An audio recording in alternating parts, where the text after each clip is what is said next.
오늘 이 시간 하나님께서 저와 여러분에게 주시는 말씀은 이사야 11장 1절로 16절 말씀으로 성령의 임재로 회복되는 은혜 18-1강 첫 번째 시간 함께 은혜 나누기를 원합니다. 이미 앞에서 우리가 말했듯이 북이스라엘은 망했고 남유다는 거의 다 죽이지는 않고 죽음 남겨 놓았습니다.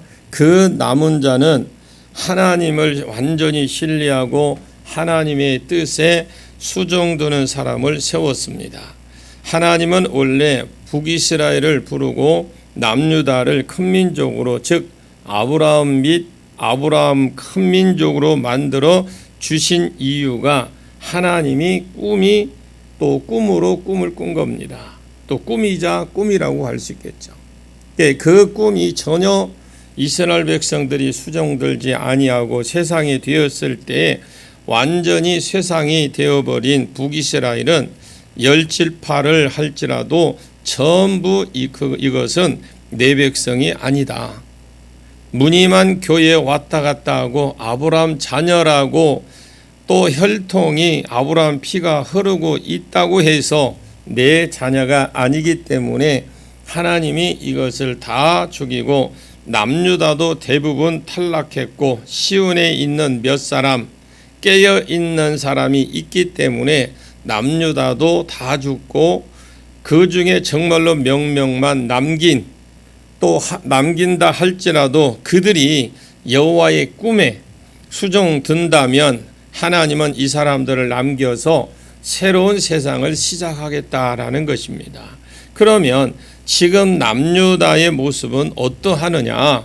마치 큰 나무가 하나 있다면 밑둥치가 완전히 잘려서 그 위의 것은 없어지고 이제 그 그루터기만 남아있는 그야말로 이런 말라서 쓸데없는 나무의 모습을 하고 있었습니다. 그런데 오늘 본문은 그 남은 그루터기에서 한 싹이 올라올 것이라는 거죠. 이 싹이 올라와서 이 싹을 통해서 오히려 그때보다 더 큰 나무, 온 세상 땅이 하나님 나라가 되어지는, 그때는 북이스라엘과 남유다만 하나님 나라였는데 온 세상이 하나님 나라가 되어지는 역사가 이스라엘이 회복될 뿐만 아니라 온 세상이 하나님 나라가 되어지는 큰 너무나 놀라운 역사가 한 싹이 올라오는 한 줄기 같은 이 가지에서 일어날 것이다. 이 가지가 바로 예수님이십니다. 그게 그렇게 증거하는 것이 오늘 본문의 내용입니다. 자, 오늘 본문 11장 1절을 같이 보겠습니다. 시작. 이새의 줄기에서 한 쌍이 나며 그 뿌리에서 한 가지가 나서 결실할 것이요. 여기에 이새의 줄기라는 것은 원어에 보니까 그루터기라고 되어 있고 아니면 말라버린 나무 밑둥치 이렇게 되어 있어요. 하나님이 앞에 9장에 의하면 아수르에 의해서 베어버린 거의 말라버린 그런 나무 밑둥치에서 한 싹이 일어날 것이다. 나중에 여러분이 이스라엘 역사를 조금 더 추적을 해보면 지금은 완전히 베어버린 밑둥치 같지만은 나중에는 유다 왕 바벨론 포로에 잡혀가고 그러다가 또 그 헬라와 알렉산더를 거치고 안티오쿠스를 거쳐서 가면 거기가 왕위가 끊어져 버립니다. 그래서 완전히 그루터기 정도가 아니고 진짜 완전히 말라버린 왕국 자체가 없어져 버려요. 남유다의 왕 자체가 없어져 버리는데 지금 노마가 세운 헤롯이라는 섭정왕, 에돔 사람이 지금 왕이 되었어요. 그러니까 예수님이 태어날 당시에 거의 남유다가 말라 비틀어 버린 그 그루터기에 불과한 나무다. 예수님이 태어나기 직전이죠. 이곳에서 이새의 한 줄기의 잎줄기가 그루터기입니다. 이새의 그루터기가 잘라졌다라는 겁니다. 그 그루터기에서 한 싹이 일어난다라는 거죠. 이새가 다윗의 아버지거든요. 그 자손들이 계속해서 왕으로 이어졌어요. 그런데 예수 당시에는 그 왕위가 끊어졌습니다. 여기에 다윗의 자손도 예수님이 올 당시에 예수님은 분명히 다윗의 자손인데 다윗 자손이 예수님이 아버지도 목수였습니다. 요셉 목수일 하고 있었습니다. 몰락한 왕가죠. 그래서 끊어져 버린 밑둥치가 말라버린 그곳에서 한 싹이 있고 거기에서 올라왔어요. 한 싹이 일어나서 그 뿌리에서 한 가지가 일어나서 결실할 것이다. 누가 이 가지와 누가 이 싹을 보겠습니까? 아무도 보지도 않고 관심도 없어요. 이 싹에 대해서 전혀 볼 때는 가치성이 없는 거죠. 왜 망해버린 왕가에서 태어났기 때문에 예수가 태어났는지 안 태어났는지 친척이나 이웃 집사람이 아니면 잘 알지도 못했어요. 여러분, 예수님 그 태어날 당시 예수가 태어난지 이웃집이나 조금 그 사람이 예수라는 걸 알지, 그러나 그리스도라는 거 몰라요. 물론 동방박사가 오긴 했습니다만 유대인 관심 자체가 유대인들은 관심 자체가 없었습니다. 이사야 53장 1절에 2절 이사야가 예언한 거거든요. 마른 땅에서 나온 줄기, 기름진 땅에서 나올 것이 아니라 사막에서 나오는 이 줄기 하나 올라올 것 같아서 고운 모양도 없고 풍채도 없다라고 되어 있어요.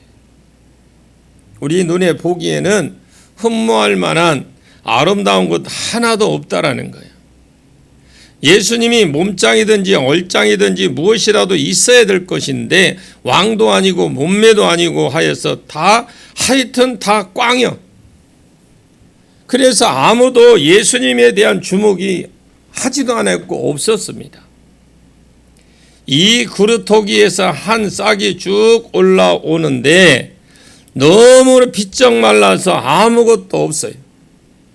주목할 만한 아름다운, 흠모할 만한 아름다운 것이 하나도 없는 분이에요. 그럼에도 불구하고 이 왕 같지도 않은 왕은 유다 왕국에서 때로부터 유다에 계속 이어진 그 유다 왕, 어떤 유대 왕보다도 탁월한 왕이 될 것을 예언을 해 주었다라는 거죠. 그래서 어떤 왕도 가지고 있지 않은 아주 희한한 것을 가지고 다스릴 것이다라 이 말입니다. 그것이 성령이십니다.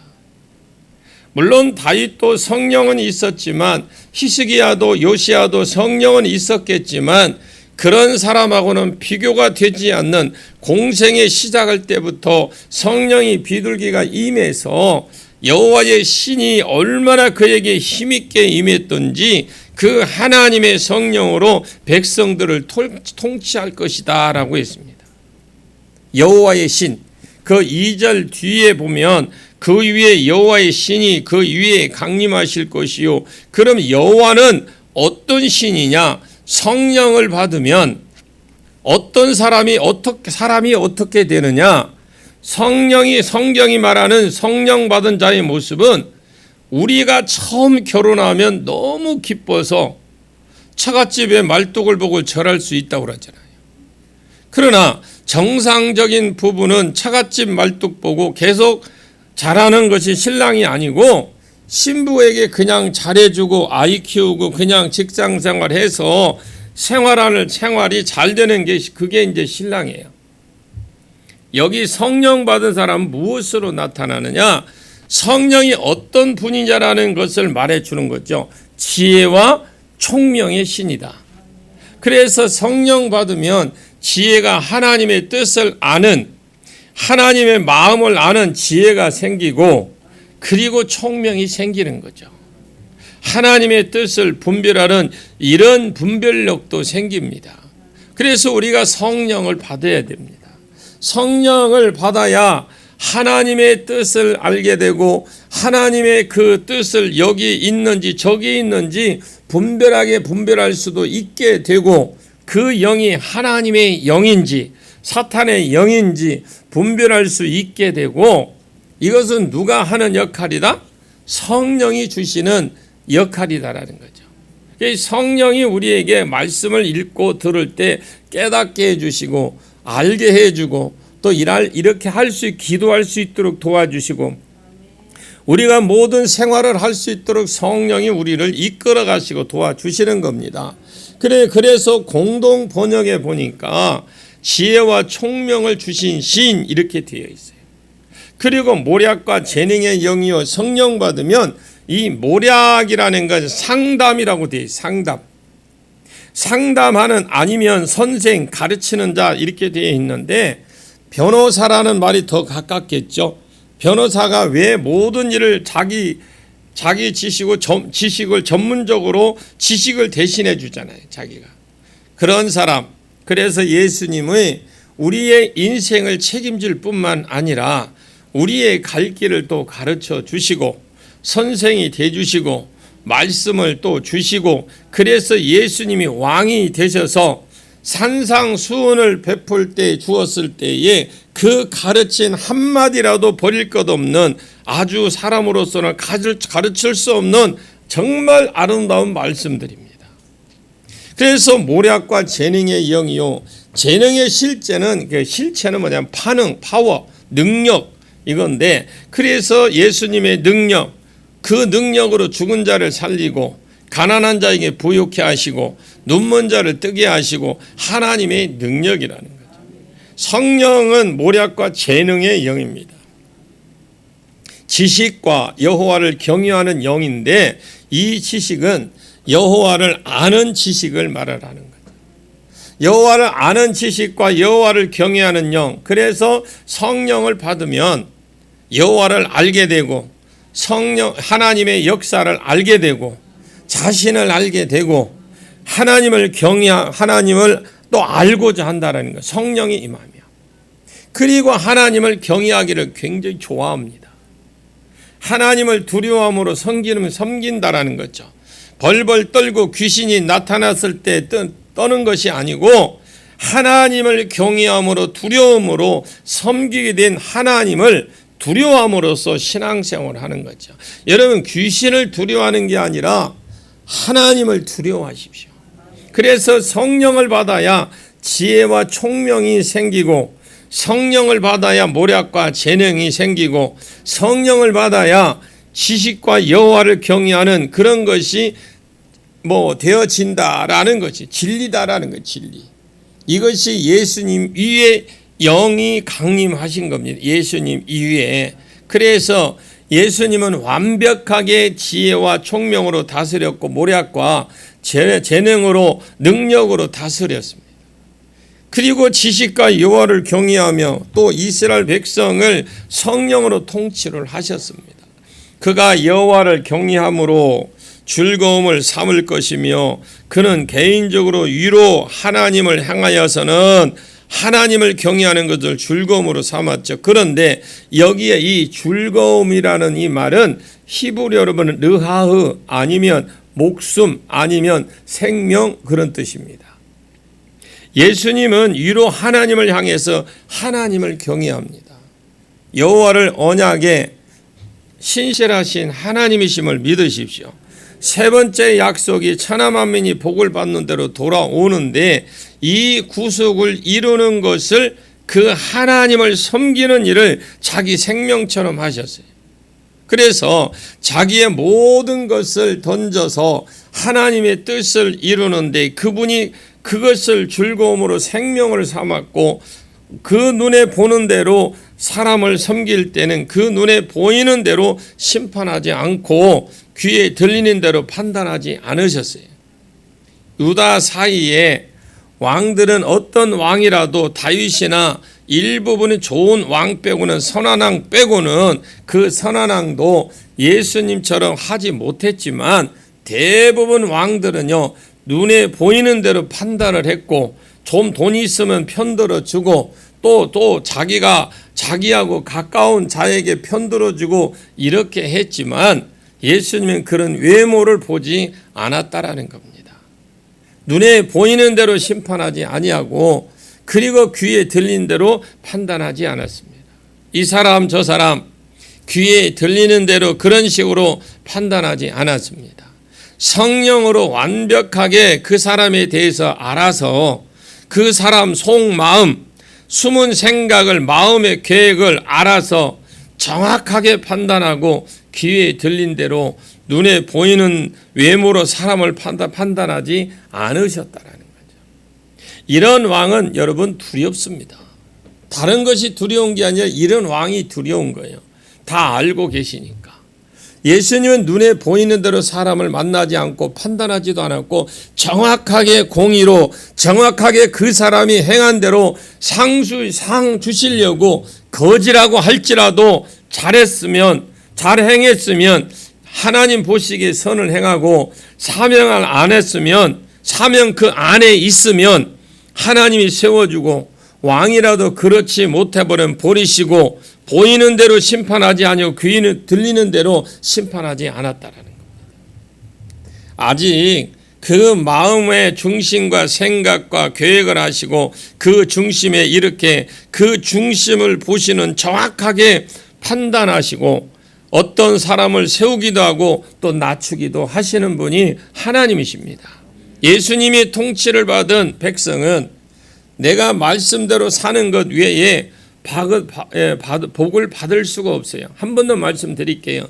예수님의 통치를 받는 백성은 내가 말씀대로 사는 것 그거 외에는 복을 받을 수가 없습니다. 어떤 사람이 굉장한 환란이 생겼다고 한다면 이 환란이 주님으로부터 온 환란이다 이렇게 생각을 해보고 한번 쳐봅시다. 그럼 대부분 우리 예수 믿는 사람들은 어떻게 생각하냐? 환란이면 엄청난 환란이 오면은 뭐라냐? 기도해라, 금식해라 이렇게 가르칩니다. 물론 기도하고 금식하여 이것을 풀릴 수도 있습니다. 그러면 기도하고 금식하는 것보다 더 중요한 거 뭐겠어요? 기도함으로 금식함으로 내가 이런 환난이 오게 된 원인을 여러분 잘라버리는 거예요.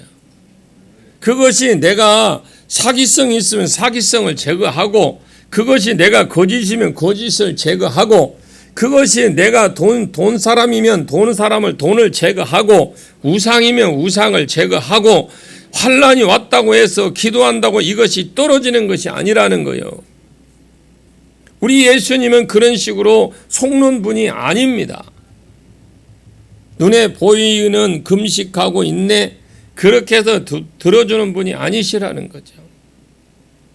금식하고 있느냐 기도하고 있느냐가 아니라 그가 말씀이 지금 세워져 있느냐 전에는 안 세워졌다면 그럼 지금은 세워지려고 하느냐 정확하니 그것을 보고 성령 받아서 정확하게 그것을 보고 그 사람을 딱 평가를 하십니다. 백성이 진짜 예수님을 만난 백성이라면 껍데기만 무늬 교인 말고 진짜 예수님을 만난 백성이라면 예수님 말씀 위에 세워지는 것 외에는 사명이 위에 세워지는 것 말고는 복받을 수 없구나.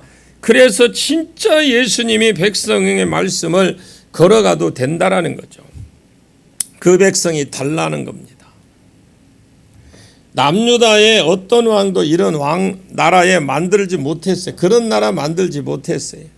다윗 때 조금 일어난다고 했더니 다시 솔로몬 때에 몰락해 버렸습니다. 왜? 그런 왕들이 없었기 때문에요. 4절 보겠습니다. 4절 같이 읽습니다. 시작. 공의로 가난한 자를 심판하며 정직으로 세상의 겸손한 자를 판단할 것이며 그의 입에 막대기로 세상을 치며 그의 입술의 기운으로 악인을 죽일 것이며. 예, 지금 이 4절은요. 여기다 혹시 자기 성경 같으면 표시를 해 놓으십시오. 4절은 이 3절 해석이라고 보시면 돼요. 눈에 보이는 대로 판단하지 않는다 있고 공의로 가난한 자를 심판한다고 무조건 주님이 또 편든다는 그런 말도 아니고요. 공의로 가난한 자를 심판해 주었다라는 겁니다. 정직으로 세상에 겸손한 자를 판단해 주었죠. 겸손은 세상에 겸손한 자가 자기가 인간적인 힘을 쓸 수 있지만 안 쓰고 참을 수도 있습니다. 그런 사람도 주님이 정확하게 딱 보고 정확하게 법대로 또 하나님 뜻대로 그 사람을 세워주기도 하고 길을 열어주기도 하셔서 세상의 겸손한 자를 판단할 것이며 그 입의 막대기로 세상을 치며 그랬죠. 입술의 기운으로 악인을 죽일 것이며 딱 정확하게 공의로 눈에 보이는 대로 귀에 들린 대로 심판하지 않고 정확하게 그 중심을 알고 누가 말씀 위에서 하나님 편에 서는지를 보고 심판하고 재판을 한다 이 말입니다. 여러분 말씀 위에 세워지기를 바랍니다. 그러면 악인을 어떻게 하겠습니까? 그 입의 말씀으로 심판한다라는 겁니다. 그 입에 막대기로 세상을 치며 입술의 기운으로 그 악을 죽인다.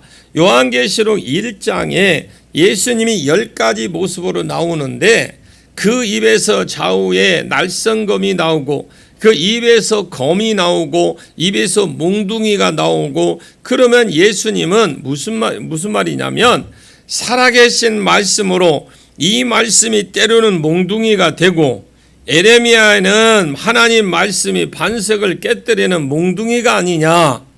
하나님 말씀이 몽둥이로서 성도를 때리고 하나님 말씀의 몽둥이로 악인을 치고 잘못된 자를 친다 이 말씀이에요.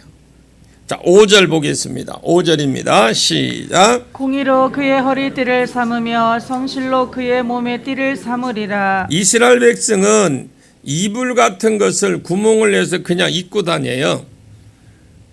허리 부분을 띠로 매야 되겠죠. 이게 우리 옛날에 보면 이게 통으로 된 거 여자분들 원피스 같은 거 그런 걸 입고 다니. 그러면 무슨 이게 허리 갈라면 뭔 일을 하려면 이렇게 허리띠를 띠어야 되잖아요. 그래 이런 말을 실천한다 그 말입니다. 뭘 해야 되니까 실천한다는 뜻인데 일하기 시작한다. 그래서 공의로 일하시는 분이고 성실함으로 일하시는 분이다. 성령을 받으셔서 일하시는 예수님이십니다. 이제 잘라져 버린 밑둥치 같은 그 이스라엘 남유다 사이에 아주 조그마한 한 싹이 일어났습니다. 풍채도 없고 마른 땅에서 올라오는 연한 순 같아서 고운 풍채도 없지요. 아름다운 것도 없지요. 아무도 그를 주목하지 않았습니다.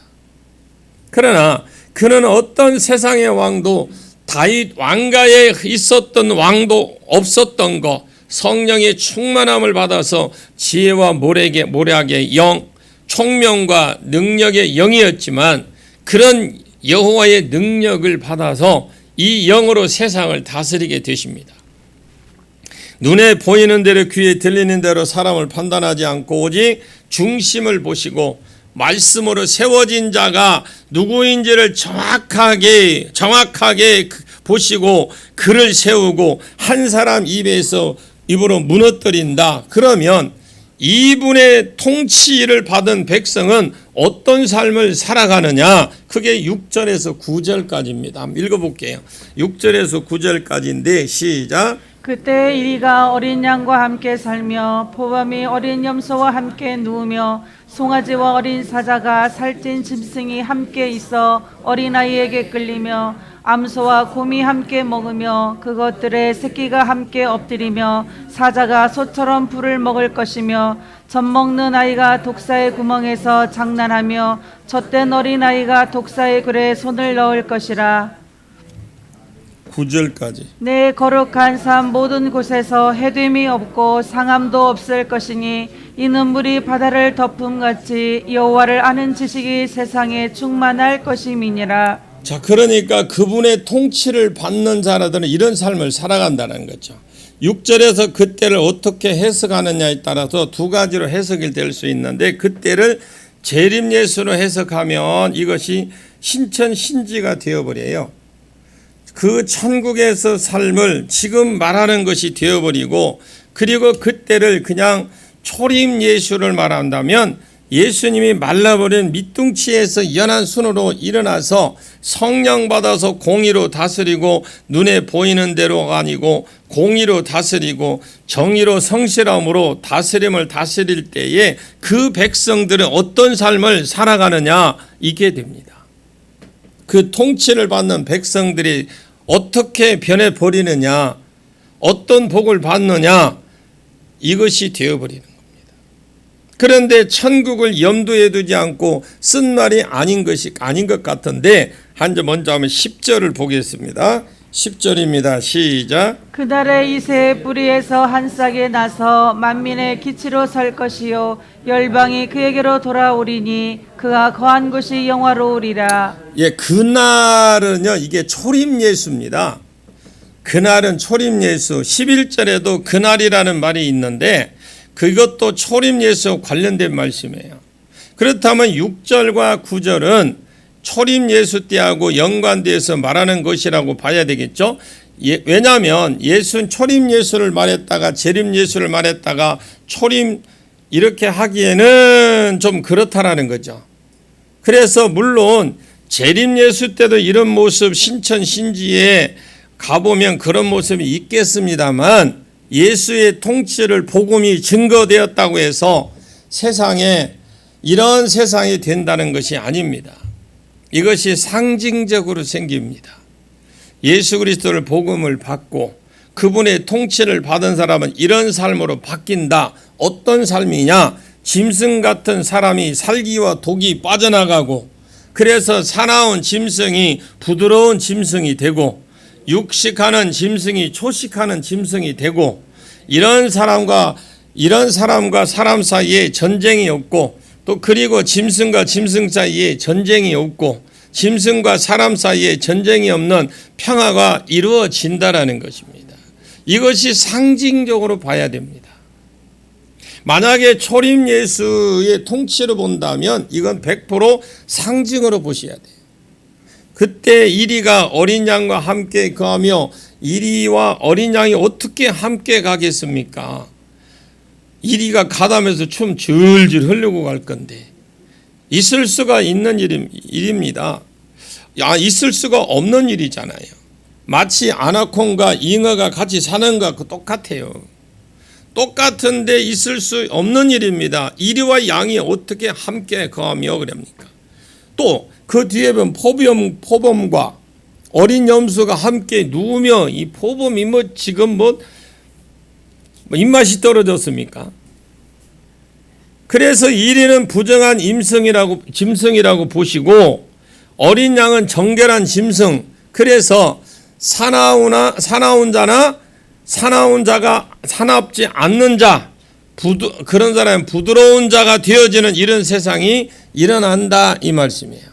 자, 그때 이리가 어린 양과 함께 가며 표범이 어린 염소와 함께 누우며 송아지와 어린 사자가 어린 사자의 살찜 짐승이 함께 있어서 어린아이에게 끌리며 그런데 짐승과 짐승 사이의 평화, 짐승과 사람 사이의 평화, 암소와 곰이 함께 먹으며 그것들이 새끼가 함께 엎드리고 사자가 소처럼 풀을 먹을 것이며 이런 세상에 사실 있기는 있었어요.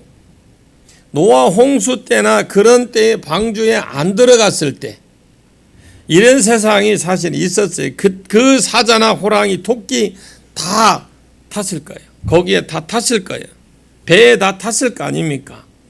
어쨌든 육적으로 해석할 수도 있겠습니다만 이것은 상징적으로 보십시오. 8절에 젖먹는 아이가 독사의 구멍에 장난하고 젖된 아이가 독사의 굴에 손을 넣을 것이다. 젖먹는 아이가 독사의 구멍에서 장난하고 독사의 굴에 손을 넣을 것이다. 내 거룩한 신의 산이죠. 내 거룩한 신의 산. 그곳에서 모든 하나님의 통치를 받고 모든 곳에서 해됨이 없고 상함이 없을 것이니 이는 물이 바다 덮음같이 여호와를 아는 지식이 세상에 충만함을 것이니라. 자, 하나님을 아는 자들은 세상에서는 어떤 역사가 일어나느냐? 여러분, 하나님을 아는 자들의 세상에서 어떤 일이 나느냐? 그 사나운 자가 이가 뽑혀서 약하게 되고 유순하게 되어지고 부드럽게 되어서 사람과 사람 사이에 전쟁이 없고 사람과 짐승 사이에 전쟁이 없는 화평시대가 되어진다 이 말입니다. 예수 그리스도의 공로의 통치를 받고 통치를 받는 자는 성실함의 통치함을 받는 자는 주님의 성실함으로 재판 어떤 뇌물을 받았다고 해도 그 사람 편에 되어주는 것이 아니라 법을 바꾸는 것이 아니고 법의 입각에서 성실하게 누가 나하고 가깝고 뇌물을 주나 그것이 아니라 공평하게, 그러면 그 공평에 의해서 심판을 받고 입술의 기운으로 심판을 받고 터지기도 하고 복을 받기도 한 사람들이 어떻게 바뀌느냐? 아이고야, 말씀대로 사는 것 말고는 방법이 없네. 사나운 자가 부드러워지고 사나운 짐승 같은 자가 그래서 부드러운 사람이 되어지는 그런 역사가 일어나서 서로 해하지 않는 서로 상하지 않는 지금까지 남유다의 모습은 어떻습니까? 이사야 10장 2절에 보면 가난한 자를 불공평하게 판결해서 가난한 내 백성의 권리를 박탈하며 과부에게 토색하고 고아의 것을 약탈하는 자는 화 있을진저. 그래, 지도자가 자기 마음대로 했는 거죠. 우리가 배워도 우리가 올바로 배우십시오. 그리고 가르치는 자는 정확하게 올바르게 가르치십시오. 성경이 원래 쉬운 것이 아닙니다. 성경을 쉽다고 하고 은혜가 된다고 하고 은혜 받았습니다 하는데 좋은 것만 골라가지고 그놈을 만들어서 하니 얼마나 은혜가 되겠어요.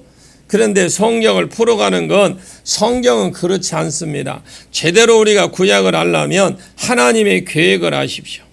하나님의 뜻을 아시고 하나님이 어떤 마음을 가지고 계셨는지, 하나님은 또 우리를 향한 뜻이 무엇인지, 또 하나님이 나를 향한 뜻이 무엇인지 아셔야 돼. 아셔야 뭔가 이게 은혜가 되고 내가 그걸 붙들고 가는 겁니다. 그래서 여기에 보면 지도자가 자기 마음대로 한 거예요. 자기 마음대로 하고 그 법 자체를 바꾸어서 1절에 보니까 불의한 법령을 만들어서 말을 기록하고 말을 만들고 그래서 자기 마음대로 약한 자를 빼앗고 강탈하는 그런 세상이 되어버렸죠.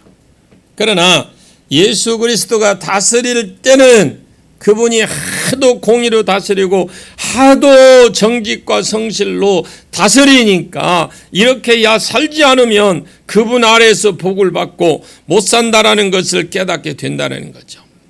여러분 복받기를 원하시죠? 여러분들이 온전한 삶을 살기를 원하시죠? 말씀 위에 세우십시오. 말씀 위에 내가 세워지면 하나님 우리 예수님이 정확하게 그 중심을 아십니다. 중심을 아시고 여러분의 필요한 모든 것을 채워주고 병든 자는 치료해주고 또 필요한 물질이 필요한 자는 물질을, 환경이 필요한 자는 환경, 필요한 것을 구할 때 이루어질 줄 압니다. 뇌물만 아첨만 하면 봐주는 사람에게 10년 있었던 나라와 공의를 다스리는 사람 밑에서 10년 있는 사람, 그 나라 자체는 그런 왕이 다스리는 나라, 그런 왕이 다스리는 나라고 10년이 지나면 세상이 완전히 달라집니다. 여러분 힘들고 어려워도 자꾸 성경을 읽으시고 여러분들이 자꾸 읽고 듣고 보고 배우십시오. 그리고 여러분 기도가 회복되기를 원합니다. 그리고 여러분의 예배가 회복되기를 원합니다. 이 말씀 자체가 어려운 겁니다. 쉬운 것이 아니에요. 그런데 많은 사람들이 이 말씀을 안 배우려고 그래. 많이 듣지도 안 하려고 그래. 너무나 좋은 곳에 익숙해져가 있어요. 여러분들이 성경 전체를 한번 훑어서 읽어보시고 또 읽어보십시오. 이번 성회는 이번 다음 주 월요일부터 화요일까지는 구속사를 할 겁니다. 구속사인데 창세기부터 말라기까지 예수님의 통로로 쓰임 받았던 그 사람들이 이 길을 구속사거든. 그게요. 그 통로를 이제 전체적으로 이번 성회 때 할 겁니다. 그래서 쓰임 받았던 구약의 성도들 그 모습을 쭉 공부가 아니고 그 길을 가르쳐 주는 것이니까 여러분 이것을 구속사를 알고 성경을 접하게 되면 많이 이해가 빨리 되는 겁니다. 그래서 여러분들이 더 구약을 좀 많이 읽으시고 이번 성회 때 여러분들 은혜 받는 귀한 시간들 되시길 주 이름으로 축복합니다. 기도하겠습니다. 참으로 고마우신 아버지 하나님 감사합니다. 주님 영광 받으시옵소서. 주님 뜻대로 주님 말씀대로 우리가 살아가고 그리고 믿음대로 회복되어지는 역사가 있게 하옵소서. 특별히 오늘 이 교회가 우리 하나님의 놀라운 은혜 역사 가운데 일어나기를 원하고 이 사회를 통해서 말씀하신 남유다를 하나님이 베어버리시고 북이스라엘을 찍어버리시고 남유다도 거의 멸망시켜버리고 그루터기만 남겨놓았고 말라 비틀어지 버린 밑둥치만 남았던 그곳에 한 싹이 일어나고 한 가지가 일어나서 그분이 외적으로 볼 때 연약하여서 아무도 흠모할 만한 그런 모습은 없었지만 그러나 다른 어떤 왕도 어떤 통치자도 갖고 있지 못한 성령의 충만함을 입어서 공의를 입어서 정의를 가지고 이 땅을 찾아오셔서 모든 자기 백성을 공의와 정의로 다스리시고 눈에 보이는 대로 판단하지 아니하시고 귀에 들린 대로 판단하지 아니하시고 공평과 정의로 다스릴 힘으로 모든 백성을 하나님 말씀 안에서 통치하시고 다스림으로 선한 자에게 복을 주시고 의로운 자를 세우시고 사명 안에 있는 자를 세우시고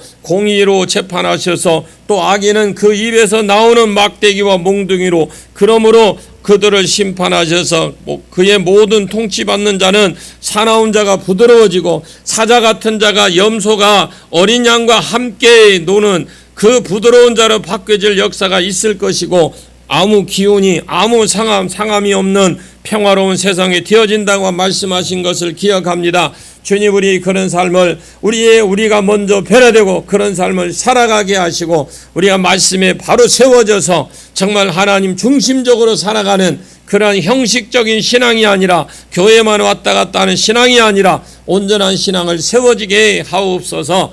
예수님의 이름으로 간절히 기도하옵나이다. 아멘.